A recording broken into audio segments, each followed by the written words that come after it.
What is the secret to unlocking your full potential? What makes your idols any different than you? How do you become the person you've always wanted to be in life? This is where you get all of your questions answered. My name is Justin Shank, and I sit down with some of the most epic individuals who are changing the world with their actions in business and in life. We discuss how they did it, why they pushed themselves, and more importantly, how they were able to focus on continuous growth to achieve their dreams. Welcome to the Growth Now movement. Hey guys, before we get to the episode, I wanted to talk to you about how podcasting has changed my life. It has connected me with some of the most amazing people you could ever imagine. It has launched my brand into 130 plus countries. It has created speaking opportunities and has allowed me to create the life of my dreams.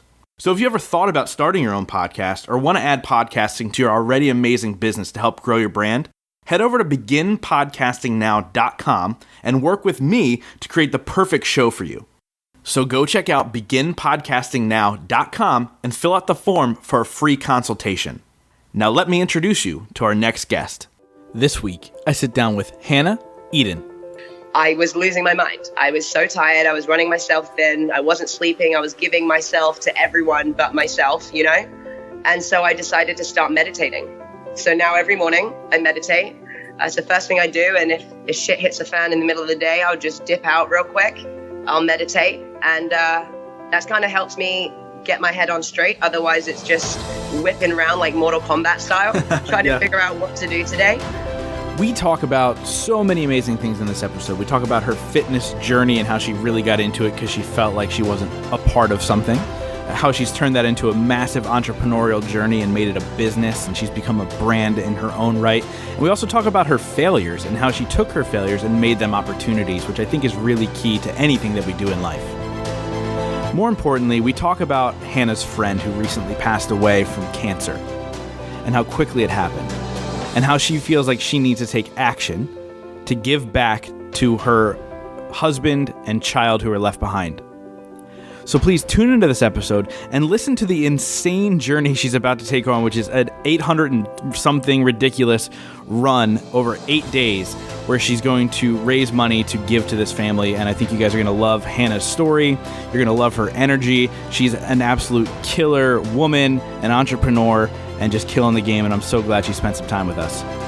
I would love it if you guys took a moment and clicked that subscribe button. Also, go rate and review on iTunes. Every little bit helps. I want to thank you guys for tuning in week after week. This has been a lot of fun so far, and I can't wait to share what's coming up. Now, with all that being said, let's get into the episode with Hannah Eden.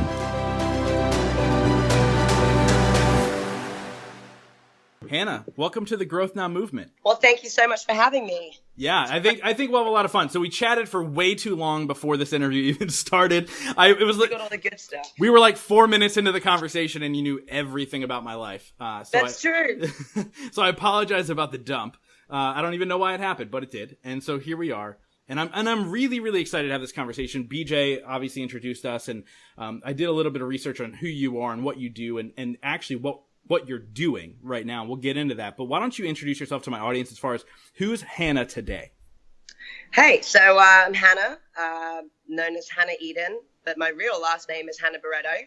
I am 27 years old, and I don't know why, but I guess they would consider me a fitness professional of some sort. I would like to consider myself an entrepreneur that is new in this world and relentless and refuses to quit and trying a bunch of cool stuff, man, and makes new adventures. Yeah, and I like that because, like, you know, we had talked a little bit before we started recording about how, you know, you have the fitness space and then you have the entrepreneur space, and yes, part of the business that you're growing is fitness, but there's so much more than that. But how did you even get into fitness? Because I think there's something to it. Like I talk to people all the time in the fitness profession through the podcast and some of my clients, and we talk about how, like, since this is your profession, it might be a little bit easier to work out every day because you're like, this is how I make a living. But how did you get into it, and what was the drive to really get super fit? Yeah, I have a pretty interesting story. So I was not raised as an athlete. You know, I didn't really get too deep into sports as a kid. In fact, I had moved from the UK to the US, to Massachusetts, in 2006. And it wasn't the easiest move, you know, being torn out of your high school at 16 years old is not fun. I didn't really want to come, so I gave my parents hell and made sure that they realized I didn't want to. And as soon as I graduated from high school in Massachusetts, I pieced out and came straight to Florida, as far away from my parents as possible, you know, and went to school here, had a great time, but I dove straight into that South Florida scene. You know, I partied a lot, which, by the way, have zero regrets, and I make sure I put that out there every time I say this. I had a great ride, don't get me wrong, but it was extremely unhealthy, and I went from probably like 130 to 135 pounds to 105, and I lost a lot of weight. And became extremely underweight, had a really unhealthy relationship with food, you know, just worked a lot. That was one thing that I always had was work ethic since I've been a child, and just kind of ground myself into the floor kind of thing. Long story short, a friend of mine that I worked with in the bar invited me into a gym. It was a CrossFit gym, and at that point I had no idea what CrossFit was. Jumped in there and I loved it. It was the craziest, most terrible thing I've ever done in my life, that was really satisfying in another way that I hadn't really felt before. So it was almost like abuse, but in a positive light, you know, to do something good for yourself. So I got good at it and I dove in head first. I was finishing up school. I was at the Art Institute of Fort Lauderdale for a bachelor's degree in photography, which a lot of people don't know about that either. And when I graduated, I had worked so hard throughout college to kind of reach this end goal. And then once I got there, I landed my dream job, graduated with a great portfolio. I think I got best portfolio and, you know, was crushing it as far as achievement wise. But I hated it because I was already in fitness and I was not really understanding that wasn't my passion. And I thought that's what I wanted to do. But I realized that it wasn't actually the end goal that I wanted. It was the anticipation and the journey to kind of get there, of this constantly like setting the bar so high and trying to achieve and achieve and achieve. So I decided 2013 that I was going to dive headfirst into fitness and not really dabble in photography anymore. So I set myself a New Year's goal, which was to commit for a year, and said, you know, give it everything you've got. I was still working in the bar, so I was able to pay my bills that way. And see what happens. And if nothing comes out of it, then you know you've given it your best and you can move on. So I did. I went hardcore and became a pretty well-groomed athlete in a really short amount of time. So I went from 105 pounds to 155 pounds within a year. Jeez, that's crazy. It was pretty crazy. But all I did was start eating, you know, because I wasn't really eating before, and working out a lot and getting some sleep and like living a healthier lifestyle. And became an elite athlete. And that was kind of my first step in this fitness world. It was more of an athlete than a coach or a professional or anything like that. As I was doing that and building a name for myself in the CrossFit world, I started coaching CrossFit. And also I had an opportunity at the gym that I was working out at to build a class. And the owner said, you know, we've been trying to do this class for the longest time. It's not working. Get in there, do something different, and play with it. So I did, and I made it a boot camp. So I took away the barbell. For anyone that's in fitness, that can be a huge barrier of entry. It's intimidating, and I removed all the intimidating injury-prone movements to kind of open the door and let the barriers down for anyone to come in, rather than that's interesting. An athlete. Yeah. Like, and really I just want to stop you really quick, and I want to continue the story, but you know, there is something about CrossFit, right? And people talk about injuries all the time. People get hurt all the time, but that's kind of like the exercises that got you into it. And then here you are stripping it away. Like, what was that mindset? See, I had my hand in both worlds, because in my mind, I was an athlete and I was like straight up in that CrossFit cult. All I do is eat, breathe, and shit CrossFit. That's all I want to know, you know? But then at the same time, I think because I still was working in a bar and still kind of had my group of friends that hated CrossFit, I realized, and I kept hearing the feedback, which is that's so scary, or you got jacked, or that's so like injury prone, or CrossFit's dangerous. And I kept hearing these things. So I'm like, man, if only they'd give it a chance. What they do is CrossFit. CrossFit doesn't just mean lifting really heavy, you know, it's cross training and it's a hybrid style of training. So I wanted to eliminate that and kind of trick people into trying this fitness thing without trying to think that they were doing CrossFit. I like that, yeah. So I did it, and it worked. And it's pretty crazy to think that just one object is such a limiting factor in it, and it scares so many people. So over the course of that time, I built this class up, and it did really well. And along the same time, I entered a contest, which was to be the face of Reebok, a few years ago. And I didn't win, which was my favorite failure. If I was to ever say that to Tim Ferriss, that's what it would be. I love that. Because I went home so hungry. I went home, not going to lie, I thought I had that shit in the bag. I'm like, oh, this is mine. You know, I'm going to Did you come close? Feeling really confident. Did you come close? I did. I made it to the final four. I was very lucky that I got the opportunity to fly to Reebok HQ and meet some really cool fit pros, which is exactly where I met BJ Gador for the first time. I met Chris and Heidi Powell from Extreme Weight Loss. I met Jamie Middleton Eason. I met Jeremy Shaw. I met David Jack. I met some really cool pros. And because of that, I went home with my tail between my legs, really butthurt and hungry to get that close but not win, you know? Yeah. So I went home and I hustled, and I took every single piece of advice that I had. I sent letters or sent a couple emails to say thank you, and the opportunities started coming. It took a while, but I didn't stop, you know, and that was one turning point for me that made me realize that what's the difference between me and the person that won, right? Like, we are able, we both got strengths, we both got weaknesses. I've now been able to get my face in front of these people. I have bright red hair, hopefully that they won't forget that, you know.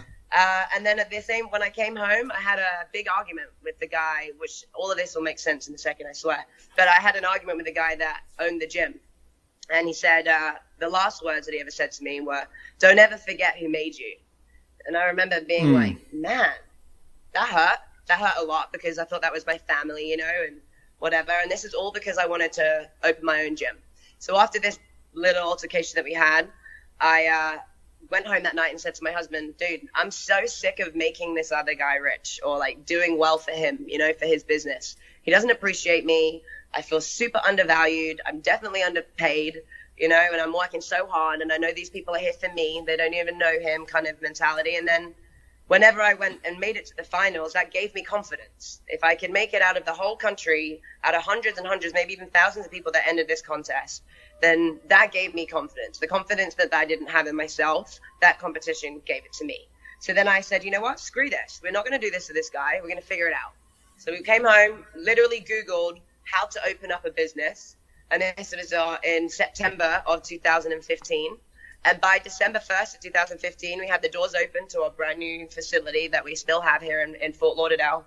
And it's kind of been like a nonstop game ever since. I've been very lucky to have a very big career in such a short amount of time. I understand it usually takes a lot of time to get to where things I've been able to do. So I'm super, super grateful and appreciate that. But it's been a crazy roller coaster, dude, ever since. Yeah, I love all of that. And so you had said before, when you went through the Reebok thing, you had met all these people like BJ and the people from The Biggest Loser and so on and so forth. How important is that today to you, as far as the connections and really kind of building partnerships and friendships, not necessarily partnerships, but friendships with these people of influence who are really connected? Like, what has that done for you? I think, first of all, just state of mind, being surrounded or knowing people that have a similar kind of state of mind is super helpful and motivating, you know, because I like to think that BJ is probably, and anytime anyone's ever asked me who's a mentor for you, it 100% would be BJ. Because BJ, just because of the one relationship that we had or the interaction that we had, he gave me my first break. And ever since that one opportunity, the doors have never stopped closing, you know, and if I hadn't met him, or if I hadn't had the opportunity, it's just everything leads to another. And being surrounded by people with a similar kind of state of mind and good people, you know, because this industry is huge and a little oversaturated. There's a lot of bullshit in here, but there's also a lot of good. And I feel like the good attracts the good and the bad stays away. So I've been very fortunate to make and build a really solid network, and I would hope to be able to help them back out, or if I could do that in the future. And they've definitely done that for me too. It's all about word of mouth and reputation in this industry. For sure. And I think that's anything, right? So like when we talk about like podcast growth, even because that's my industry, like it's all word of mouth. Like one of the hardest things to do is to grow an audience in the podcast space because there's 500,000 of them currently active. So it's really, really hard to kind of break through the noise. But when I look at you, I don't think necessarily connections, but the reason I bring that up because it is important.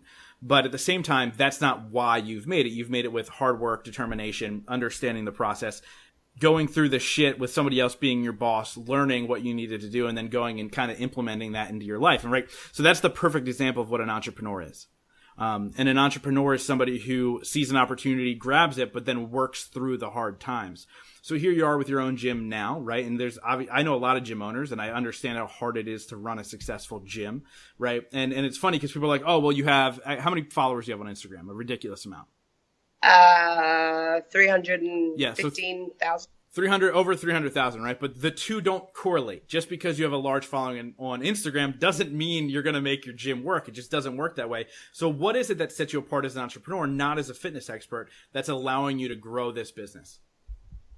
And this is something that, I'm extremely honest in what we touched on before, which is what you were saying about being real. It attracts real people, and I'm very honest about my business experiences, and I'm more than happy to share my mistakes and my failures along the way. But I don't think I ever went into this with a plan. I didn't go in and say, okay, I'm going to open up a gym and it's, this is exactly what I'm going to do. And I kind of did a lot of things at the same time. Yeah. One was, all right, and now I'm not going to continue my career as an athlete, but now I'm kind of like this personality within the fitness industry. So now I've built a personal brand, but at the same time, I have my own gym that is called Pump Fit, which is a brand that I created on the side, which unfortunately, but fortunately, has now connected my personal brand to a brick and mortar establishment. Right. Now, that is awesome to help grow, but my personal brand can't be here all the time. So I'm in this battle now where I have to travel. I'm away a lot. And when I'm away a lot, my gym suffers. And it's like, I like to think that we have a lot of buckets, but it's so hard to keep all the buckets level. Yeah. If one's full, the other's down. When one's empty, the other's up. It's like trying to find that balance of trying to make sure that you can stroke all the heads that you need to stroke to keep everyone afloat, if that makes sense. Yeah. Like we have not only the gym, I have an apparel company online. I sell my online training around the world, which is the biggest and the most thriving business that we have. My own personality, showing up and going to these places, the charity work that I've been doing. It's like, I think I went out the gate and just went so fast. And as time is progressing and as I'm getting older and mature in this business world, I'm starting to understand that you can't do it all. And that's something that I'm trying to figure out at the moment, which is maybe pump the brakes in certain areas to build a better foundation and a system in the places that matter the most. For sure. And you're absolutely right. And like, I'm a big believer in like the balance of everything in your life, because you also, like you mentioned, you have a husband, so you're married too, and that's all part of it. Oh yeah. That happened too. So you talk about all this balance in life, right? So what do you do anything in particular to kind of keep yourself in check to make sure you're focusing on all the right things at the right time? How do you do that? Yeah. First of all, it was more of a, reaction versus being reactive versus being proactive. There we go. Yeah. Okay. So this is a reactive result of losing my goddamn mind, right? Because like I said, went out the gate blazing. The last couple of years, it has been 0 to 100. So like you said, I do have a husband. We've been together for over 10 years. So this isn't who we met now. We've known each other since we were kids. So yeah. I can't forget about that. I have these 2 amazing dogs. My parents moved to Florida to get closer to me again. Like there's so many things, So to balance it all is almost impossible, but I was losing my mind. I was so tired. I was running myself thin. I wasn't sleeping. I was giving myself to everyone but myself, And so I decided to start meditating. So now every morning I meditate. It's the first thing I do. And if shit hits the fan in the middle of the day, I'll just dip out real quick. I'll meditate. And that's kind of helps me get my head on straight. Otherwise, it's just whipping around like Mortal Kombat style, trying to figure out what to do today. Every day I wake up, I have a to-do list. I have an awesome team that we have a pretty solid, weird system down as far as chicken scratch sharing and making sure that we've got a visual on exactly what we're working on at that time. but it's overwhelming. It's extremely overwhelming, and it's a matter of it's not chaos control by any means, but it is chaos control by all means. For sure. It's a matter of just making sure you understand that everything needs attention, and you can't turn your back on one thing and focus too much on the other. Yeah. You had, I'm going to shift gears really quick. And you had mentioned earlier, how people like BJ and others in the space have been giving to you, and you hope one day you can give back. Part of the reason I wanted to sit down on this interview with you is because something BJ told me that you're doing, and that's giving, right? And so I really believe that people who give get. It's not people who give, hopefully one day they can give back. Like it's the real mentality of like, if you're a giver, all of the things will come back to you. And you're doing something really incredible right now for your friend who unfortunately passed away not that long ago, to the horrible disease cancer. And you're going to Iceland to bike and run, or run and bike over 800 and something ridiculous miles. And it's all in honor of her. So let's talk about that for a little bit. And who is this friend, and how did she impact you? Yeah. So, within the last couple of years of my life kind of going crazy and being spread thin, one thing that people say it's a sacrifice, I don't call it a sacrifice at all. It's a choice, which is your social life, that kind of gets pushed back a little bit when you're focusing on other things. And the reason why I'm talking about this is because of what I did and why I'm getting so involved with my friend that passed, is because before my career took off, before Jessica, who passed away, and her husband had kids, we were younger, and all of our life was evolved around our social scene and going out and doing this and speaking to each other and making sure we're going for lunch and for happy hour. And we had a really tight group of people that were solid and really cool people that I would consider lifelong friends. And then we opened a business, they had kids, and life kind of separates, but we were still the cool group that we always were. And along the road of me being crazy and doing all my career taking off, I definitely took a step back from being present on my social scene. And in November of last year, one of my great friends that was in that very tight circle, Jessica, was diagnosed with stage 4 terminal colon cancer while being 6 months pregnant. And this is where what I touched on earlier about achievement versus fulfillment stopped me in my tracks, and I went, holy crap, Hannah, like, you're achieving all these things. You're on the front page of a magazine. You've got your own DVD. You've got 316,000 people that follow you. But does all of this mean shit if you're not fulfilled inside, And what immediately, selfishly, I go, what would I do if I was diagnosed at 32 years old with stage 4 terminal cancer? I've got a 2-year-old at home. I have a 6-month-old in my belly, it made me freak out. Yeah. So I decided to press pause on everything and just be present. And it reminded me that I don't care if I wake up tomorrow and there's nothing. As long as I have a loving husband that loves me, that I have health on my side, as long as my parents are here, I want to spend time and be present. I was never present. I was always rushing, eating lunch in my lap, never returning phone calls, just work. And when this happened, it kind of stopped you and goes, why? What are you working towards if it could all be gone tomorrow? So after a crazy battle, Jess crazily was not going to deliver the baby because he was too premature. But nature is really strange, and life has its own way of doing things, which is to let nature take over, and it did. And she naturally went into labor. That's me. Thank you so much. She naturally went into labor, and her son was born at 27 or 28 weeks premature. Wow. And it was crazy. Now, Jeff, who is my husband's best friend, is now battling between his wife that is dying and his newborn child that is extremely underdeveloped, and having to try and battle that. And for some reason, they let us in. They didn't let anyone into the situation. The first people that they called, apart from immediate family, was myself and my husband. So I looked at that as like, this is my purpose right now, which is to be present, to support, and to love, right? So we did just that. I dropped everything, went to spend as much time up there as possible to make sure that Jess knew that she had support and that she's not alone. And to make sure that Jeff also knew that, being this young guy that is really a big kid, that has mom that usually takes care of everything. And it was wild. And Jess unfortunately lost the battle. We watched her fight as hard as she could for 4 months. It took 4 months and 7 days from being the happiest couple that are about to have their second child to a widowed single dad raising 2 children, you know, a 2-year-old and an infant. So it was crazy. And as soon as this happened, I got the news. Me being me, if BJ told you anything about me, I'm a little crazy. I can never sit. I needed to do something, and I knew that there wasn't anything that I could do, and I'm a control freak, and that freaked me out. Yeah. You know, it's like, there's nothing we can say. There's no dollar amount in the world that can bring her back. We try to contact every doctor you can think of.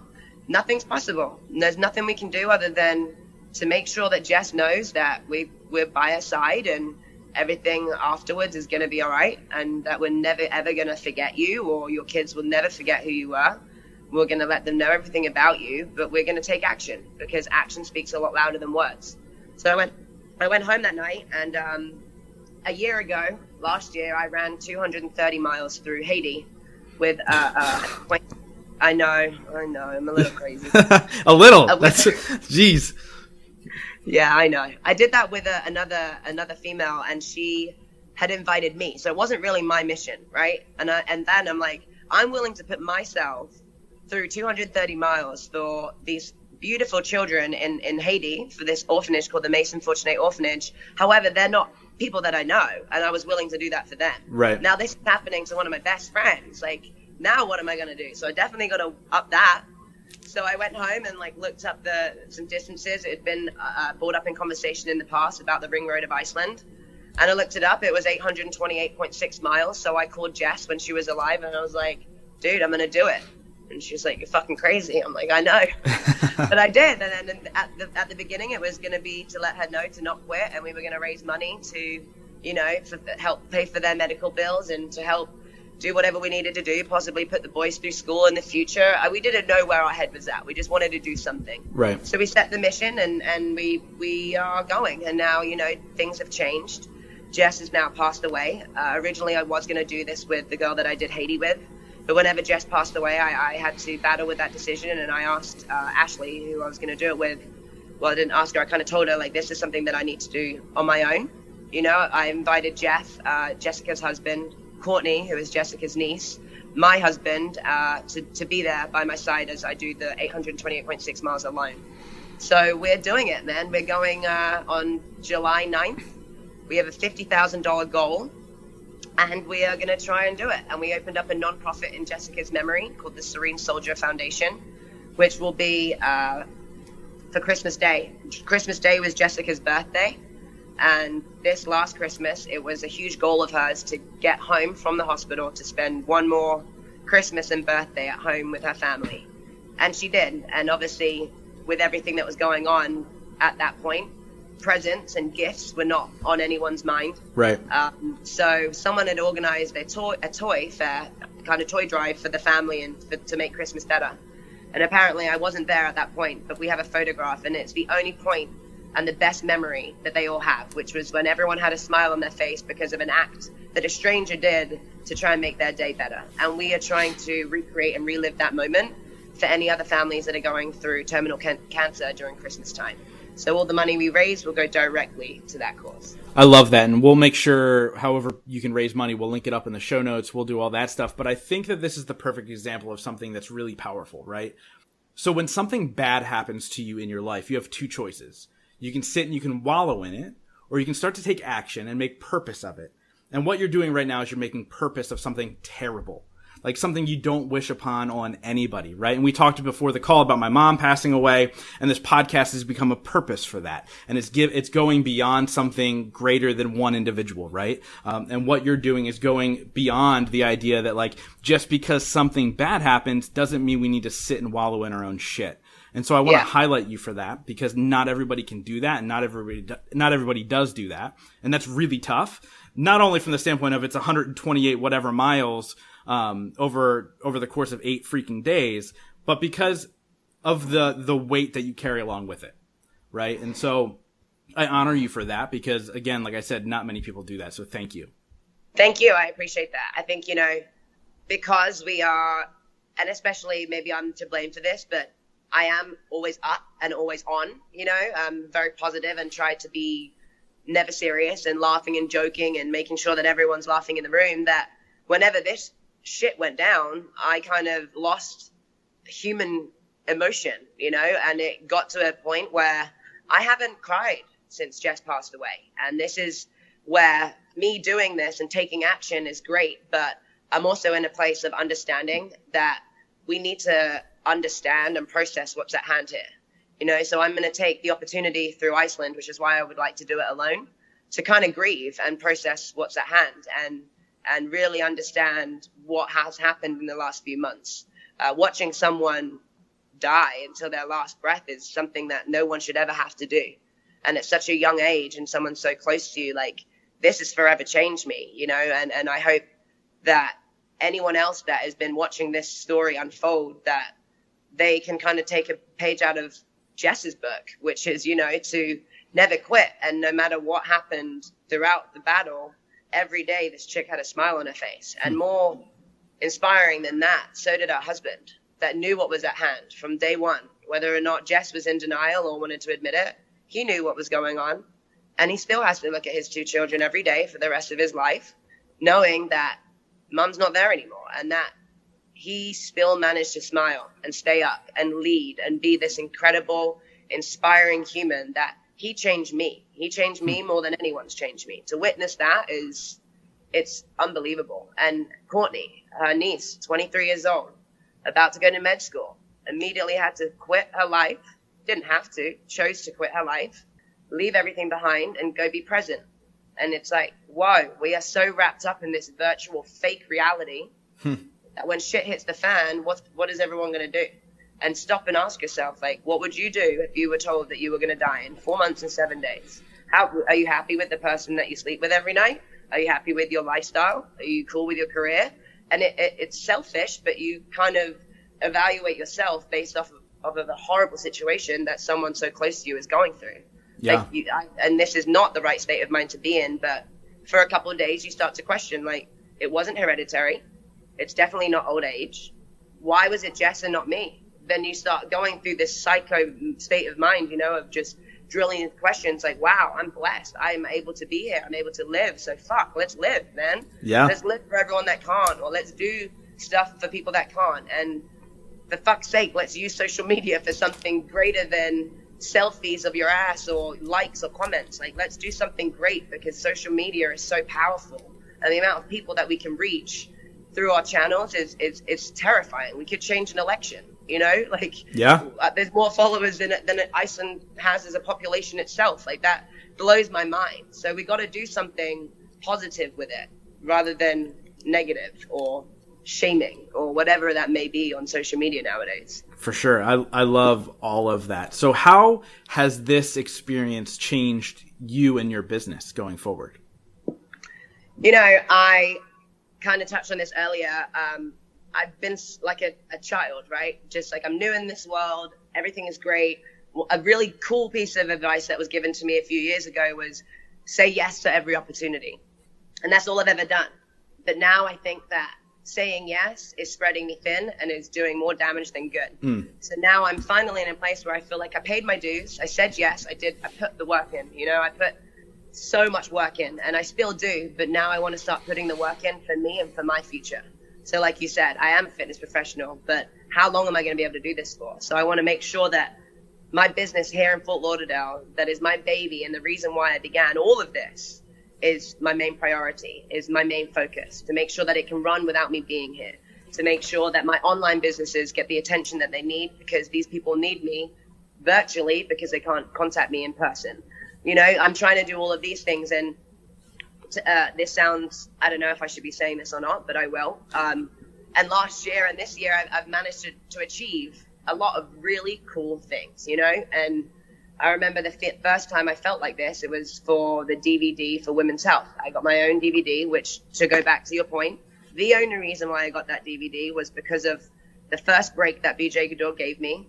A couple years later, I got an email from one of the chicks that was on set and was like, because of the report and the impression and the fun that we had with you when you were background talent for METAShred, we wanted to invite you back to do your own DVD. That's awesome. So treat people good, people, because it will come back around, like you said. But I remember sitting there that night being like, this is amazing. And people would die for this opportunity. But I don't feel anything, like I don't feel fulfilled at all. So that's a problem. And now I'm understanding that fame or authority, I don't know what you would call that, but it's not driving me. The money is coming in, but it's not driving me. So what is it that fills my heart and touches my soul and gives me that feeling of being fulfilled again? And that's what I've discovered. And I discovered that through this situation, which just pressing pause and stop on everything and figure out what matters the most to you. And that's exactly what I've done. And now things are going to be different. After this Iceland trip, which I've been gone a lot, building up and preparing for this trip, my training is absurd a day. I'm training like 3, 4, 5 hours a day. Yeah, I can't even imagine. Yeah. Oh, it's nuts.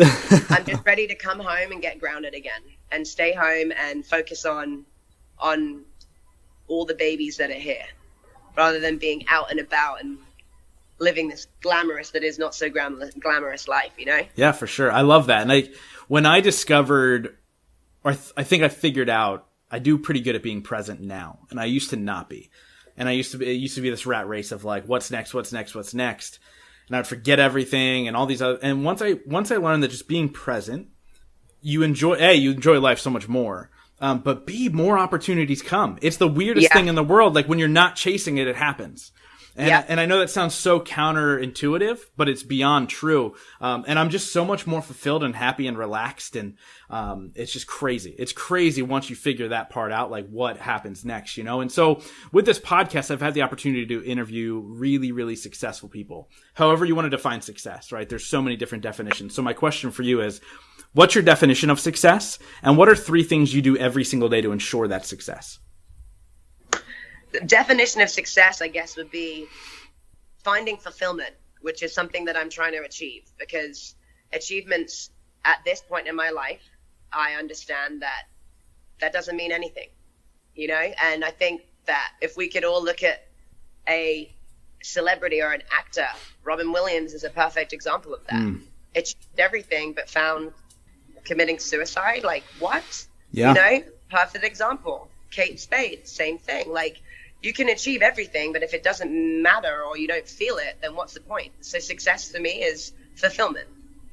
3 things that I do every day is, number 1, I just started to read Aubrey Marcus's book, Own the Day. Yeah. So I do my mineral water every morning. Do you know what I'm talking about? I don't know what the mineral water is. No, I probably should. It's going to change your life. Getting a morning routine. But maybe I should leave it as that then. A morning routine is something that is going to help me set myself up for success. But just so I don't leave you on an edge there. Mineral water is like 16 ounces of room temperature water with Himalayan salt and a quarter of a lemon in it. So it's kind of like restore your settings. Is that really awful to drink? No, you can't taste it as long as the salt is dissolved enough. The lemon kind of takes away the saltiness. But having a morning routine is essential, number 1. Number 2 is having a plan. So that's what we were talking about with the chicken scratch and the workflow, kind of how we get things going. And number 3 for me is 100% working out. I need it. Do you do that 7 days a week, or do you have a rest day? I have a rest day. So by the way, meditation is in my morning routine. So my rest days are usually...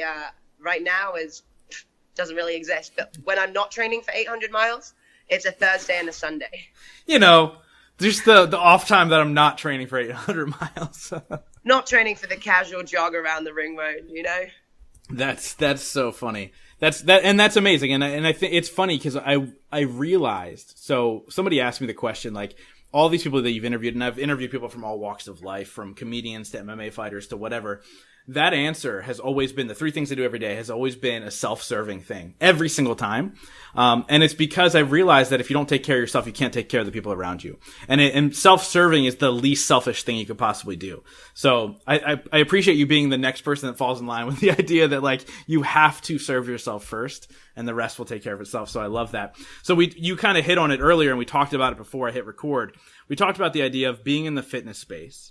It's not going to be forever, right? Which means at 70, hopefully it can be. Hopefully at 70 years old, you can be that 70-year-old who is the person in that fitness space. But maybe one day it's going to break down and you're no longer going to be able to be the person teaching everybody how to do burpees and whatever else you have to do, right? So do you have a vision for what's next in your life, if there is something beyond the fitness space? Yeah. I think that I can thank the fitness space for what my future will be like. Just from day one, building that discipline inside of the gym, setting goals, like actual physical goals that turned into achievement by fulfilling those goals, helped me kind of like transcend that over to business. And that's now where I'm at, is like, I've built discipline. I've proved myself wrong that I'm able to do certain things.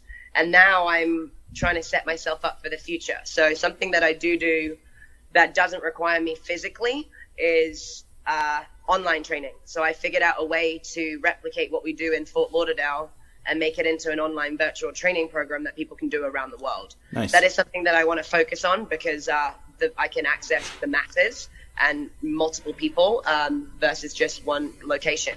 So that will definitely help. That's number one. And number two, I have an apparel company that I started up, which is doing pretty good, and I'd like to take it further. But I'm also in the middle of it's top secret at the moment, but building a supplement line. Nice. Trying to focus on the ingredients, working with a really cool established guy in the industry. And hopefully this year that will be my next step. These are kind of things that can keep going. And hey, who knows? Maybe some restaurants and stuff like that in the future if we need to. That's our background. That'd be killer. I mean, the restaurant industry is a racket, right? Not everybody can do it. I'm good friends with Fabio Viviani, who was on my show, and he's something like 16 restaurants, and he's opening up 9 more. You want to talk about an entrepreneur? That guy is crazy. I can imagine.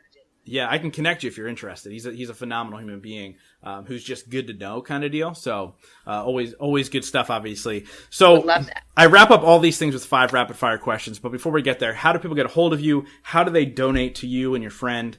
And what's all the good stuff? Okay, so my social media handle on Instagram is HannahEden_fitness. Do I need to spell that? No, it's good. I'll put it up in the show notes. Okay, yeah. Cool. My website for all my online training programs is HannahEdenFitness.com. And everything related to my mission around Iceland is on a website called findtheroad.org. And that'll be for my new foundation, which is Serene Soldier Foundation, which that website is serenesoldier.com. Awesome. I love it. So we'll get into the 5 rapid fire questions. Some are fun, some are serious, but I ask you this. Answer within 1 word or at the most 1 sentence. BJ failed at this miserably. He just went on and on, but he gave great content. So if you give great content, you can go on and on. Are you ready? Oh, man. Okay. All right. The first one is, what is your favorite cheat meal? A burger. Can I describe it to you? Yes, absolutely. Are you ready? Yeah.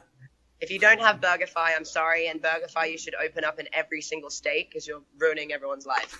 It is triple patty, cheese, bacon, egg, hash browns, salt and vinegar chips, jalapenos, spicy mayo, garlic aioli in a green-style lettuce bun. Oh, my God. That is a lot. But you had to do the lettuce bun. You had to do you can't do the regular bun. Because I have an extra large, crispy, extra Cajun fry on the side, and if I go for the bun, then I can't finish my fries, and I prefer the fries. That's fair. Honest. That's fair. I was out in San Diego speaking at an event, and my friend, I actually went out to eat with 2 fitness people, and they both got the burger with the lettuce, and I'm like, oh, the bun. And I just felt like the fat kid at the table. I was the fat kid at the table, let's be honest. Let me just clear my name there. I'm not trying to be healthy by that. I'm just purely trying to save space for the fries and the onion rings. That's all. Totally get it, and I respect it. What's the most embarrassing song you like to work out to? So you know what came on this morning, and I think it's great? The Thong Song by Cisco. Yes. Totally. I'm going to throw that out there. Came on. That song's the best. If you could have one superpower, what would it be? To fly, because shit, man, I gotta get shit done. Dude, I love it. It would make it a lot easier, that's for sure. Yeah. At the end of your life, if you could only be remembered for one sentence, what would it be? A crazy chick that is willing to do things for others than for herself. I love that, especially the crazy chick part. I just love that you threw that in there, which is phenomenal. Go ahead. No, that's it. That's amazing. I love it. So obviously this podcast is called the Growth Now Movement. So I wrap up every single episode with this one question, and that is, in your life, what has been your biggest moment of growth? In my life, The biggest moment of growth was landing in the United States of America after really, really, really considering not coming from the UK. I love that. Hannah, thank you so much, not only for coming on and sharing your wisdom with my audience, but also for what you're doing for your friend. It's extremely admirable. And obviously, like I said, we'll link that all up in the show notes. Please go give money, donate, follow her, do all the amazing things. Just thank you so much for what you do. Thank you so much for making some time for me today. Thank you guys so much for being a part of the Growth Now movement. This is how you can really help me out. If you guys enjoyed this episode, please share it out on Facebook, Instagram, Twitter, all that fun stuff. And let's grow this movement to epic heights. And it's all going to be because of you guys. Thank you so much, and we'll see you next week.